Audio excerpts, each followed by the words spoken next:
Hello everyone and welcome back to another video from Wake&Tech. In this video, I'm going to show you how to download the Square application on your smartphone.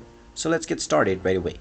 First of all, open up the iOS App Store or the Google Play Store depending on your device, and then tap on the search box and just type in Square and start your search. Once you find the Square application, go ahead and tap on it and you will see the install button. Just tap on the install button and wait for a while until the installation is done. Once the installation is completed, you will see the open button, so go ahead and tap on this button and this will open up the Square application on your device right away. Now, once the application is opened up, you can either create a new account if you don't have one already, or sign in to your existing account to start using the Square POS service right away. And there you have it. That is how easy it is to download and install the Square application on your smartphone.